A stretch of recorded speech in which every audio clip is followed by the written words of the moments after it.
everyone, welcome back to my YouTube channel. ഞാൻ ഇന്ന് കോഴിക്കോട് KLFന് പോയിരുന്നു. ഒറ്റയ്ക്കാ പോകുന്നു. And you know my first, നിങ്ങൾക്ക് കേൾക്കുന്നുണ്ടോയെന്ന് അറിയില്ല, മൈ ഫസ്റ്റ് സോളോ ട്രിപ്പ്. ബാക്കി വിശേഷങ്ങൾ അടക്കാനും ട്രെയിൻ വരാൻ സമയം. ബൈ.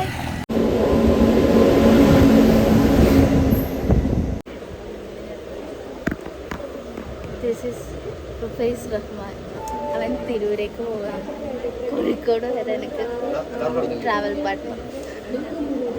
അങ്ങനെ ഞാൻ കോഴിക്കോട് എത്തി. അവിടെ നിന്ന് ഞാൻ നേരെ പോയത് SM സ്ട്രീറ്റിലേക്കാണ്. ഗൂഗിൾ മാപ്പ് ഇട്ട് കുറേ അങ്ങോട്ടും ഇങ്ങോട്ടും എല്ലാം നടന്നു, പക്ഷെ ഒന്നും ശരിയാവാത്തതുകൊണ്ട് ഞാൻ നേരെ ഓട്ടോ പിടിച്ച് കയറി. ഹലോ, അപ്പോൾ എനിക്ക് നേരത്തെ ഇൻട്രൊഡക്ഷൻ കുറച്ചേ പറയാൻ പറ്റിയിട്ടുള്ളൂ, തിരക്കായതുകൊണ്ട്. അപ്പം ഞാൻ ഒറ്റക്കാണ് കോഴിക്കോടേക്ക് വന്നിട്ടുള്ളത്. ട്രെയിനിൽ നിന്ന് റുഫൈസിനെ കണ്ടു. എൻ്റെ ഒന്നിച്ച് കോളേജിൽ പഠിച്ചിട്ടുണ്ടായ ഫ്രണ്ടാണ്. ഇപ്പം SM സ്ട്രീറ്റിലേക്ക് കൂടി നടന്ന് എനിക്കൊരു വഴിയും തിരിയാതെ ഞാനിപ്പോൾ ഒരു ഓട്ടോ പഠിച്ചിട്ടുണ്ട്. നേരെ കോഴിക്കോട് ബീച്ചിലേക്കാണ് പോകുന്നത്. എനിക്ക് 2-3 പ്ലാൻസ് ഉണ്ടായിരുന്നു, പക്ഷെ അതെല്ലാം ഫ്ലോപ്പായിപ്പോയി. പ്ലാൻസ് എന്ന് വെച്ചാൽ ലുലു മാളിലേക്ക് പോകണമെന്നുണ്ടായിരുന്നു. പിന്നെ ഞാൻ വിചാരിച്ചു എന്തിനാ വെറുതെ ആദ്യം വന്ന കാര്യം ചെയ്യാമെന്ന് വെച്ചിട്ട് ഞാനിതാ ഓട്ടോ പിടിച്ചിട്ടുണ്ട്. സോ അവിടെ എത്തിയിട്ടാണ് ഞാൻ പണ്ടല്ല കഴിഞ്ഞ കൊല്ലം കോഴിക്കോട് വന്ന സമയത്ത് ഞാനും എൻ്റെ ഫ്രണ്ട്സ് എല്ലാം കൂടിയിട്ട് നടന്നിട്ടാണ് ബീച്ചിലേക്ക് പോയത്. ഞാൻ ഗൂഗിൾ മാപ്പെല്ലാം ഇട്ട് നടക്കാൻ വിചാരിച്ചു, പക്ഷെ ഭയങ്കര വെയിൽ എന്നെല്ലാം പറഞ്ഞാൽ ഭയങ്കര വെയിൽ. എനിക്കറിയില്ല ബീച്ചിൽ എത്രത്തോളം വെയിലുണ്ടാവുമെന്ന്. എന്തായാലും ഉണ്ടാവും, കരിഞ്ഞ് പപ്പടാവും. അപ്പോൾ ഞാൻ വെച്ച് ബീച്ചിൽ ഓൾറെഡി വെയിലുണ്ടാവും. അപ്പോൾ ഞാൻ ഈ നടന്നിട്ടുള്ള ക്ഷീണം കൊണ്ടായ ഞാൻ എന്തിനാണോ പോയത് അതെനിക്ക് നിരമണം ചെയ്യാൻ വേണ്ടി പറ്റൂല. അപ്പം ഞാൻ വിചാരിച്ചു എന്നാൽ പിന്നെ ഓട്ടോ പിടിച്ചേക്കാന്ന് വെച്ചിട്ട് ഞാനിപ്പോൾ ഓട്ടോ പിടിച്ചിട്ട് പോകുന്നതാണ്. ഐ ഡോണ്ട് നോ എന്താവും. അങ്ങനെ കോഴിക്കോട് ബീച്ച് എത്തിയപ്പം തന്നെ എനിക്ക് ഭയങ്കര നെഗാന്ന് അടിച്ചത്. കാരണം ഇത്രയും നട്ടപ്പൊരിയുന്ന വെയിലത്താണ് ഞാൻ KLF കാണാൻ കോഴിക്കോട് ബീച്ചിലേക്ക് വന്നിട്ടുള്ളത്. എൻ്റെ ലൈഫിലെ ഫസ്റ്റ് എക്സ്പീരിയൻസ് ആണ് KLF. ഞാനൊരു ലിറ്ററേച്ചർ സ്റ്റുഡൻ്റ് ആണെങ്കിലും ഇതുവരെ ഒരു KLFനും പോയിട്ടില്ല, ഒരു ലിറ്ററേച്ചർ ഫെസ്റ്റിനും പോയിട്ടില്ല. അങ്ങനെ ഞാൻ വാശി പിടിച്ച് ഇവിടത്തേക്ക് വന്നതാണ്. ഫസ്റ്റ് ഞാൻ ഇവിടെ കുറച്ച് സ്റ്റോളെല്ലാം ഇട്ടിട്ടുണ്ടായിരുന്നു. അപ്പോൾ അവിടെ കാര്യങ്ങൾ എന്തൊക്കെയാണെന്നെല്ലാം നോക്കി. അവിടെ നിന്ന് കുറച്ച് ബുക്സ് എനിക്ക് തന്നു, അതെല്ലാം കുറച്ച് നേരം വായിച്ചു. കുറേ അടിപൊളിയായിട്ടുള്ള എസ്തെറ്റിക് സാധനങ്ങളെല്ലാം ഉണ്ട്. അങ്ങനെ ഞാൻ ഹൽവ വാലയിൽ നിന്ന് അമ്മമ്മക്ക് ഹൽവ വാങ്ങിച്ചു. അമ്മമ്മക്ക് ഭയങ്കര ഇഷ്ടമാണ് ഹൽവ. കോഴിക്കോട് വന്നാൽ അമ്മമ്മക്ക് ഹൽവ വാങ്ങിക്കാതെ ഞാൻ എൻ്റെ വീട്ടിലേക്ക് പോവില്ല.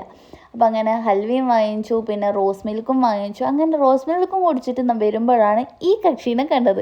നല്ല രസമല്ലേ. പിന്നെ അവിടെ നിന്ന് കുറച്ച് ഫോട്ടോവും വീഡിയോസൊക്കെ എടുത്ത് കുറച്ച് ഷോ ഓഫ് എല്ലാം നടത്തി. അങ്ങനെ ഞാൻ നേരെ പുറത്തേക്ക് പോയപ്പോൾ ഒടുക്കത്തെ വെയിൽ. അപ്പോഴാണ് ഞാൻ അവിടെ നിന്ന് ഒരു രഹസ്യം കേട്ടത്. നിങ്ങൾ കാണുന്നുണ്ടോ ആ റൂമിൻ്റെ ഉള്ളിൽ പ്രകാശ് രാജ് ഉണ്ട്, പക്ഷേ അവിടെ എല്ലാവരും അലൗഡ് ചെയ്യുന്നില്ല. സോ ഞാൻ പുറത്തായി ഗൈസ്. ഒന്ന് കാണാൻ പറ്റിയില്ലെങ്കിലും സൗണ്ടെല്ലാം കേൾക്കുന്നുണ്ട്, പക്ഷേ അങ്ങനെ പ്രകാശ് സാറെ പ്രാന്തം കഴിഞ്ഞ് ഞാൻ നേരെ പോയത് മെയിൻ സ്റ്റേജിലേക്കാണ്. അവിടെ ഒരുപാട് പേരുണ്ട്. അതേപോലെ ഒരുപാട് ലിറ്ററേച്ചർ കാര്യങ്ങൾ അവർ ഡിസ്കസ് ചെയ്യുന്നുണ്ട്, അവരുടെ എക്സ്പീരിയൻസ് എല്ലാം ഷെയർ ചെയ്യുന്നുണ്ട്. അത് കേട്ട് കുറച്ച് നേരം ഞാൻ അവിടെ ഇരുന്നിരുന്നു. ലിറ്ററേച്ചർ ഫെസ്റ്റിൻ്റെ അവിടെ പോയി ഫുൾ വെയിലുകൊണ്ട് കരിഞ്ഞ് പപ്പടായിട്ട് ഞാനിപ്പോൾ ഇവിടെ ഇരിക്കുന്നുണ്ട്. ഒരു റോസ് മിൽക്ക് കുടിച്ചു. പിന്നെ അമ്മമ്മക്ക് ഹൽവ ഭയങ്കര ഇഷ്ടമാണ്, അപ്പം ഹൽവ വാങ്ങിച്ചു. പിന്നെ ഇവിടെ ഇങ്ങനെ ഇരിക്കുന്നുണ്ട്. കുറേ വെയിലുകൊണ്ട് ക്ഷീണമായി.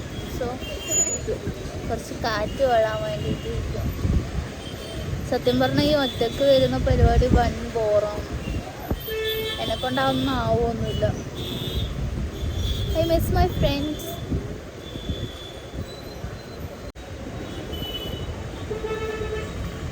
എൻ്റെ അമ്മ അപ്പോഴേ പറഞ്ഞിന് പോണ്ട കേട്ടിട്ടാ. അഹങ്കാരം ഇപ്പം പഠിച്ചു.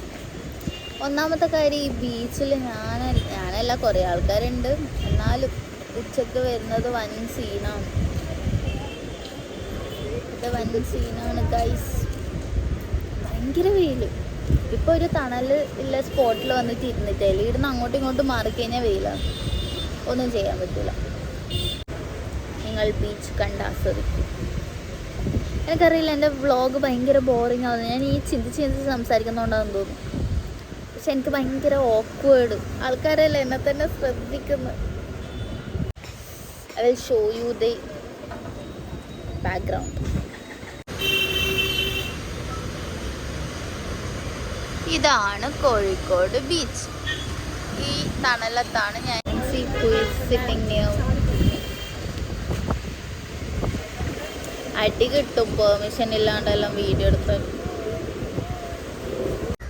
മാങ്ങ കഴിക്കാൻ ഗൈസ്.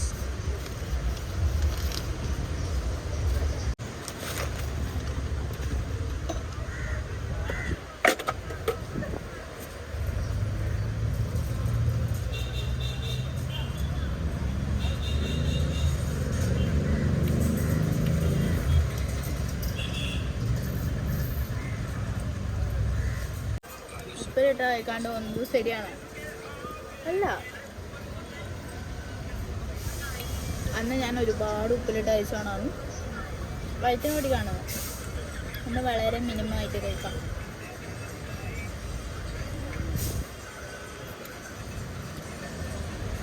മാങ്ങ എനിക്ക് പണ്ടേ വീക്ക്നെസ്സാ, പ്രത്യേകിച്ച് ഉപ്പിലിട്ടത്. അങ്ങനെ ഉപ്പിലിട്ട മാങ്ങയെല്ലാം കഴിച്ച് ഞാൻ നേരെ പോയി ലുലു മാളിലേക്ക്. ആ ബീച്ച് സൈഡിൽ അങ്ങനെ ഇരിക്കാൻ പറ്റുന്നില്ല, ഭയങ്കര വെയിലായതുകൊണ്ട് ഞാൻ നേരെ ലുലു മാളിലേക്ക് ഓട്ടോ പിടിച്ചിട്ട് പോയി. ഓട്ടോൻ്റെ കാര്യം പറഞ്ഞപ്പോഴാ ഓം ശാന്തി ഓശാനയിൽ നസ്രിയ നസീം പറയുന്ന പോലെ നല്ല ഓട്ടോ ചേട്ടന്മാരുള്ള നാടാണ് കോഴിക്കോട്. അതേപോലെ എനിക്ക് ഭയങ്കര ഒരു എക്സ്പീരിയൻസ് കിട്ടിയതാണ് ഈ ഷൈജു ചേട്ടൻ്റെ അടുത്ത്. ആളോട് ഞാൻ പറഞ്ഞു ഞാൻ KLF വന്നതാണ്, എനിക്കിങ്ങനെ നാടൊന്നും അറിയില്ല, എങ്ങനെയാണ് പോകേണ്ടതെന്നൊന്നും അറിയില്ല എന്ന് പറഞ്ഞപ്പോൾ എനിക്ക് വണ്ടി നിർത്തി തന്നിട്ട് കുറേ ഡയറക്ഷൻസ് എല്ലാം പറഞ്ഞു തന്നു. സ്വന്തം മോളെ പോലെ എന്നെ ഭയങ്കരമായിട്ട് ട്രീറ്റ് ചെയ്തത് എനിക്ക് ഭയങ്കരമായിട്ട് ഇഷ്ടപ്പെട്ടു. ഗൈസ്, ഞാൻ ആദ്യമായി ഒരു നല്ല മനുഷ്യനെ കണ്ടു.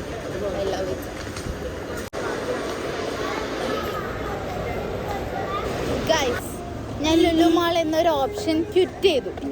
ക്വിറ്റ് ചെയ്യാനുള്ള കാരണം എന്താണെന്ന് വെച്ചാൽ എൻ്റെ ഒരേ ഒരു ഫ്രണ്ട് ഇവിടെ കോഴിക്കോടുണ്ട്. അപ്പം she told me that she will be there.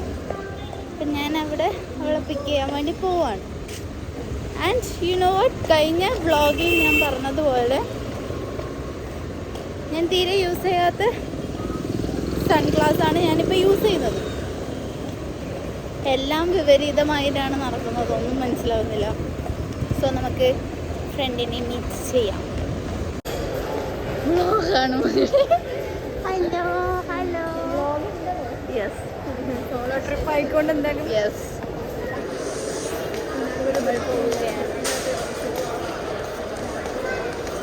Finally എൻ്റെ സോളോ ട്രിപ്പ് എന്താണ് കപ്പിൾ ട്രിപ്പായി. ഞാൻ ലുലുമാളിൽ നിന്ന് ഇറങ്ങി ആദ്യം ലുലുമാളിലേക്ക് കയറി. എൻ്റെ അടുത്ത് എന്തൊക്കെ സംഭവിച്ചു. നിങ്ങളെവിടെ പോകുന്നു?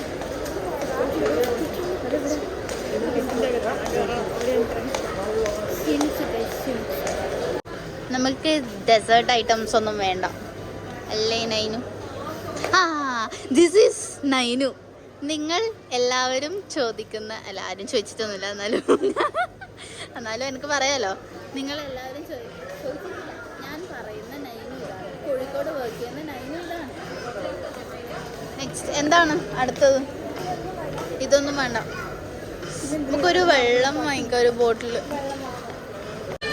സേമികയിലുണ്ട്, സേമിക. This is സേമിക. ഇതാണ് സേമിക. വാ, ഉപ്പിലിട്ട വേണോ? ഞാൻ അടുത്ത് വീച്ചെന്ന്. സാലഡ്സ് വേണോ? Salads spicy mango home stay വേണം. ഇനി പറയാം പനീറും മാംഗോ പിക്കിളോ, അതൊക്കെ spicy mango masala home stay. അപ്പം നമ്മളിതാ ലുലുമാളിലെ ദ ഈറ്ററീൻ്റെ മേലെ വന്നു. ഇവിടുന്ന് ശരിക്കും കാണാം ഹൈപ്പർ ഹൈപ്പർ മാർട്ടിൻ്റെ മേലായിട്ടാണ് ഈ ഒരു ഫുഡ് സ്പോട്ട് വരുന്നത്. ഇവിടെ ഡൈനിങ് ആണ്, നമുക്ക് ഇവിടെ ഇരുന്നിട്ട് കഴിക്കാം.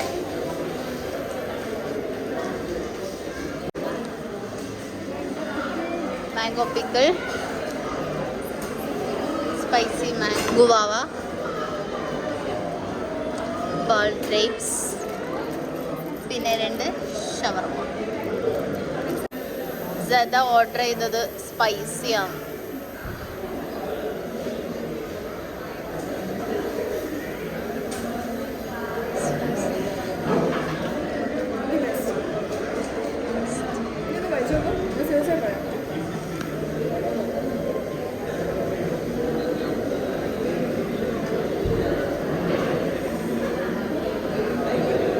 ഇഷ്ടപ്പെട്ടതോ?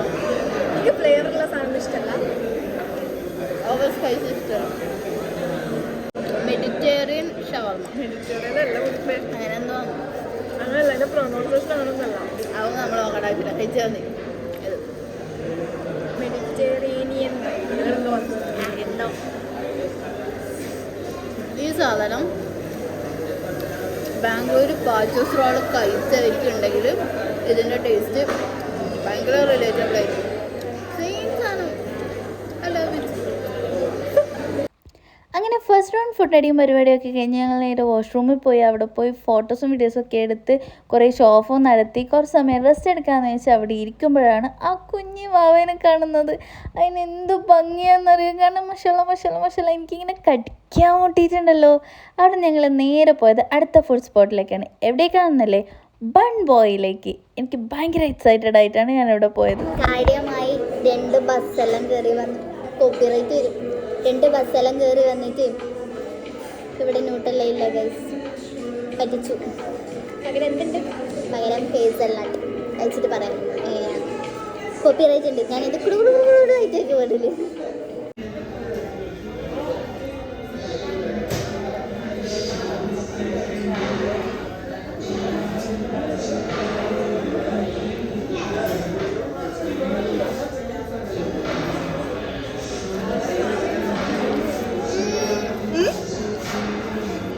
Just imagine how will the Nutella will. അങ്ങനെ ബൺ ബോയിലെ റിവ്യൂ പറയാൻ വേണ്ടിയിട്ട് ഞാൻ ഫോൺ എടുത്തത് മാത്രമേ ഓർമ്മയുള്ളൂ. ബാക്കിൽ ബസ് വന്നു. അപ്പം തന്നെ ഞങ്ങൾ ചാടിക്കയറി. കാരണം ഞങ്ങൾക്ക് 2 ബസ് കയറിയാൽ റെയിൽവേ സ്റ്റേഷനിൽ എത്തുമല്ലോ. അങ്ങനെ പെട്ടെന്ന് ചടപട കെട്ടി ഞങ്ങൾ ബസ്സിൽ കയറി. ഞാൻ വീഡിയോ ഓഫാക്കാൻ വിട്ടുപോയി. അങ്ങനെ ബസ് കയറി. അവിടെ നിന്ന് നേരെ വേറൊരു ബസ് കയറി. അവിടെ നിന്ന് നേരെ ഞങ്ങൾ റെയിൽവേ സ്റ്റേഷനിലേക്ക് എത്തി. ഫൈനലി നമ്മുടെ ഡേ അവസാനിച്ചിരിക്കുന്നു ഗൈസ്. അവസാനം കുറേ ഓട്ടങ്ങളെല്ലാം ഉണ്ടായി. കുഴപ്പമില്ല, കണ്ടില്ലേ നമ്മളെ മുഖം ഫുൾ ടാൻ അടിച്ചു. വീട്ടിൽ പോയി ഫേസ് പാക്കെല്ലാം ഇടണം. ബോഡി മൊത്തം ഇടണം. മൊത്തം ടാൻ അടിച്ചു. നല്ലൊരു ഡേ ആയിരുന്നു. ആക്ച്വലി ഞാനും നൈനും ഔട്ട്ഡോർ എടുക്കാൻ വേണ്ടിയിട്ടാണ് സ്റ്റേഷനിൽ നിന്ന് അങ്ങനെ സംസാരിച്ചത്. ഞങ്ങൾ ഒരുപാട് കാര്യങ്ങൾ സംസാരിച്ചിട്ടുണ്ടായിന്. പക്ഷേ ഞാൻ വീഡിയോ എഡിറ്റ് ചെയ്യാൻ വേണ്ടിയിട്ട് നോക്കുമ്പോൾ വീഡിയോ 1 ലാഗ്. ഒരു ഐ തിങ്ക് നിങ്ങളിപ്പോൾ കണ്ട ആ ഒരു പോർഷൻ വരെയുള്ളൂ. അതിന് ശേഷം ടിൽ എൻഡ് വരെ ലാഗായിരുന്നു. എനിക്ക് സങ്കടമായിപ്പോയി. ഞങ്ങൾ കുറേ കാര്യങ്ങൾ സംസാരിച്ചിട്ടുണ്ട്. ഏകദേശം ഒരു 3 മിനിറ്റോളം ഞങ്ങൾ എന്തൊക്കെയോ പറഞ്ഞിട്ടുണ്ടായി. പക്ഷെ എനിക്കത് ഇങ്ങനെ ഞാൻ വോയിസ് ഓവർ കൊടുത്താൽ നിങ്ങൾക്കത് എത്രത്തോളം റിലേറ്റബിൾ ആയിരിക്കും അല്ലെങ്കിൽ എങ്ങനെ മനസ്സിലാവും എന്ന് എനിക്കറിയില്ല. കാരണം അത് ഭയങ്കര ഡ്രാഗ് ചെയ്തിട്ടാണ് ആ ഒരു വീഡിയോ പോകുന്നുണ്ടായത്. ആൻഡ് ഇന്നത്തെ ഡേ എന്താണെന്ന് വെച്ചാൽ ഞാൻ ആദ്യം ഒറ്റയ്ക്ക് പോകാൻ നല്ല വിചാരിച്ചത്. പിന്നെയാണ് സദ പറഞ്ഞത് ഞാനിങ്ങനെ ഹാഫ് ഡേ എടുത്തിട്ട് വരാം. ഉറപ്പൊന്നുമില്ല, ഹാഫ് ഡേ എടുക്കാൻ നോക്കാമെന്നെല്ലാം പറഞ്ഞു. And it was nice day. Nice day എന്ന് പറഞ്ഞാൽ നൈസ് ഡേ. ഞങ്ങൾ പിന്നിങ്ങനെ ആലോചിച്ചു, why don't we postpone to tomorrow. Like Sunday നമുക്കൊരു എന്താ പറയുക വീക്കെൻഡായിട്ട് രാവിലെ തൊട്ട് വൈകുന്നേരം വരെ ഫുൾ വൈബായി എൻജോയ് ചെയ്യാൻ വേണ്ടി അങ്ങനെ നമ്മൾ ചിന്തിച്ചു. അങ്ങനെ എടുത്താൽ കുറച്ചും കൂടി അടിപൊളിയായിരുന്നേനെ. കാരണം ഈ ഒരു ഉച്ച തൊട്ട് വൈകുന്നേരം വരെ we were like so happy. And ഞങ്ങൾക്ക് എത്രത്തോളം മെമ്മറീസ് ക്രിയേറ്റ് ചെയ്യാൻ പറ്റി, അത്രത്തോളം കുറേ നല്ല നല്ല മൊമെൻറ്റ്സ് ഉണ്ടായി. ആൻഡ് വാട്ട് സത്യം പറയാല കാവ്യെ, നല്ലോണം മിസ് ചെയ്തിന് തന്നെ. ഞങ്ങൾ ഓരോ കാര്യങ്ങൾ ചെയ്യും തോറും ഞങ്ങൾ നിന്നെ തന്നെയാണ് പറഞ്ഞുകൊണ്ടുണ്ടായ. മിസ് ചെയ്തെന്ന് പറഞ്ഞാൽ ഭയങ്കരമായിട്ട് മിസ് ചെയ്ത്. ലൈക്ക് പെട്ടെന്ന് തീരുമാനിച്ചാണ്. ഓഫ് കോഴ്സ് അറിയാം എനിക്ക് അങ്ങനെ പെട്ടെന്ന് വരാൻ പറ്റില്ല. കാവ്യ ബാംഗ്ലൂരാണ് പഠിക്കുന്നത്, അപ്പോൾ കവിക്ക് അങ്ങനെ വരാൻ പറ്റൂല. ഞാൻ നാട്ടിലും ജത കോഴിക്കോട്, ഞങ്ങൾ 3 ദിശയിലാണ് ഉള്ളത്. ആൻഡ് സി വോട്ട്, എൻ്റെ പ്രാന്തിലാണ് ഞാൻ പെട്ടെന്ന് കയറി പോയത്. അങ്ങനെ കവിക്ക് വരാൻ വേണ്ടി പറ്റൂല. നെക്സ്റ്റ് ടൈം നമ്മൾ എന്തായാലും ഒരു മീറ്റപ്പ് നടത്തും, ഷുവർ. അത് നിങ്ങളിൽ കാണിക്കുന്നതായിരിക്കും. ആൻഡ് അടിപൊളി ദിവസമായിരുന്നു. നടന്ന് കാലിൻ്റെ ഉപ്പാടിളകിയെങ്കിലും പക്ഷെ എന്താ പറയുക, ബാക്കോട്ട് നോക്കുമ്പോൾ ഒരു രസമാണ്. പിന്നെ ഒരുപാട് ബസ് കയറി, ഒരുപാട് ഓടി, നല്ല നല്ല ഫുഡ് ട്രൈ ചെയ്യാൻ പറ്റി. ആൻഡ് നൈനു എന്ന് പറയുന്നത് ഒരു ഫുഡ് വ്ളോഗറാണ്. ഞാൻ അവളെ അക്കൗണ്ട് ഡിസ്ക്രിപ്ഷനിലിടാം. അടിപൊളിയായിട്ട് ക്യാപ്ചർ ചെയ്യുന്ന, അടിപൊളിയായിട്ടുള്ള റിവ്യൂസ് കൊടുക്കുന്ന, ജെന്യൂൻ ആയിട്ടുള്ള റിവ്യൂസ് കൊടുക്കുന്ന ഒരു പേജാണ് ഫുഡ് ആർക്കീവ്സ്. അപ്പോൾ അവൾ ട്രൈ ചെയ്ത ഒരുപാട് സ്ഥലത്ത് അവളെന്നെ കൊണ്ടുപോയി, ഒരുപാട് ഫുഡ് അവളെനിക്ക് തന്നു. എനിക്കത് കഴിച്ചിട്ട് എക്സ്പീരിയൻസ് ചെയ്യാൻ വേണ്ടി പറ്റി. ഇനിയും കുറേ സ്ഥലത്ത് ഞങ്ങൾക്ക് പോകാനുണ്ടത്രേ. അപ്പം ഇനിയും കോഴിക്കോട് പോകണം, കുറേ വെറൈറ്റീസ് ഓഫ് ഫുഡ് ട്രൈ ചെയ്യണം. പിന്നെ കോഴിക്കോട് പോയിട്ട് ഞാൻ മറ്റേ കൂന്തൽ നിറച്ചതില്ലേ, അത് ഞാൻ നോക്കിയിട്ടുണ്ടായിരുന്നു, ബീച്ച് സൈഡിലൊക്കെ നോക്കിയിട്ടുണ്ടായിരുന്നു. അപ്പോൾ അവർ പറഞ്ഞു 6 മണിക്കാണ് അത് സ്റ്റാർട്ട് ചെയ്യുന്നതെന്ന്. പിന്നെ ഞാൻ ലുലു മാളിൽ നോക്കി, പക്ഷെ ലുലു മാളിൽ ഒരു പീസിന് 89 മറ്റേ. പക്ഷേ ബീച്ച് സൈഡിൽ ഒരു പീസിന് 30 രൂപയുള്ളൂ. പക്ഷെ എനിക്ക് അങ്ങനെ കഴിക്കാൻ വേണ്ടി തോന്നിയിട്ടില്ല. ലൈക്ക് നമ്മൾ ബീച്ച് സൈഡിൽ നിന്ന് കഴിക്കുന്നതും പിന്നെ ലുലു മാളിൽ പോയി കഴിക്കുന്നതും തമ്മിൽ എൻ്റെ ഡിഫറെൻ്റ് ആണെന്നാണ് എൻ്റെ മനസ്സ് പറയുന്നത്. അതുകൊണ്ട് ഞാൻ അങ്ങനെ കഴിച്ചിട്ടില്ല, അതൊന്നും വെച്ചില്ല. പിന്നെ ബാക്കിയുള്ള ഫുഡെല്ലാം നല്ലോണം എക്സ്പ്ലോർ ചെയ്തു. It was A nice day. ആദ്യം കുറച്ച് പോസ്റ്റ് അടിച്ചിനെങ്കിലും ഉച്ചയ്ക്ക് ശേഷം അടിപൊളിയായിരുന്നു. ആൻഡ് വാട്ട്, എനിക്ക് ഭയങ്കര ഇഷ്ടപ്പെട്ട ഒരു മൊമെൻറ്റും ഒരു ഡേയും കൂടിയാണ്. എൻ്റെ കലണ്ടറിൽ അല്ലെങ്കിൽ എൻ്റെ മനസ്സിൽ ഓർമ്മിച്ച് വെക്കാൻ പറ്റിയ ഒരു ബെസ്റ്റ് ഡേ ആണ് ഈ ഒരു കോഴിക്കോടൻ ഔട്ടിങ് വിത്ത് നൈനു. അപ്പം അത്രയേ ഉള്ളൂ. ഇനി അടുത്ത വീഡിയോ ആയിട്ട് കാണുന്നത് വരെ ബൈ.